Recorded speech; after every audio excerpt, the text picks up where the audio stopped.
Napanood nyo na ba itong pinapakalat ng mga tanga? Ng mga tanga, scripted daw. Inilagay daw yung script sa harap ni Alcantara. Bobo ang puta. Ay, sorry po. Sorry. Ano po, wala po akong patience sa mga talaga sa mga ob-ob. Yung ang hirap makaintindi. Isipin mo ha. Ayan na, in-screenshot ko isa-isa. Script daw yun. Script yan. Tumayo si Boying Remulla. Kinuha yung paper sa likod doon sa isang staff ng DOJ, idinaan sa ulo na napakataas na ganyan at ipinatong doon sa harap ni Alcantara. Yun daw yung script, mga gunggong, affidavit yun. Affidavit yun kasi yung nasa harap na dokumento ni Alcantara, yun yung gawa niya.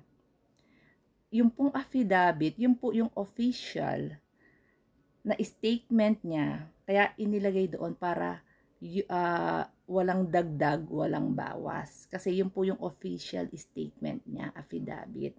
Kasi kapag kapag wala pang affidavit, hindi ba kagaya ng nangyari kay Bryce Hernandez, may nakakalimutan siya.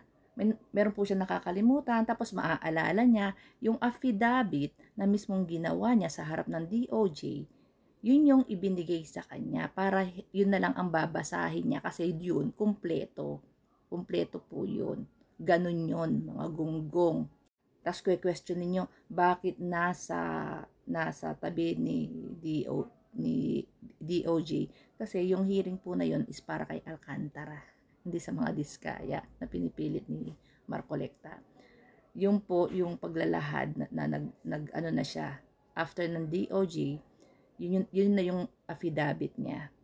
Yun na po yung ilalahad niya na walang dagdag, walang bawas.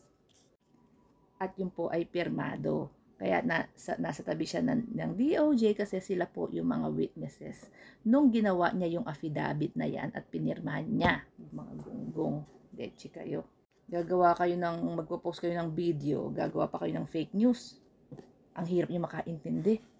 Ito, tatandaan nyo, kung script yan, hindi yan idadaan, hindi tatayo si Remulla, kukunin yung papel, idadaan pa na napakataas ng papel, na ganyang kakapal, ilalagay pa sa harap na napakaraming senators at mga tao doon.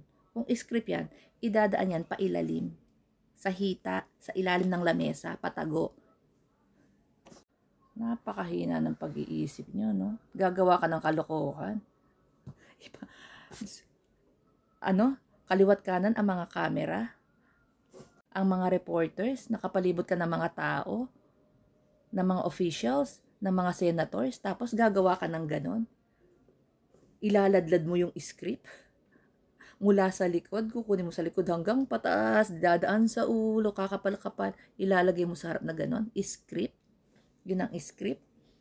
Napakatanga naman na ano niyan, nagagawa ng kalokohan.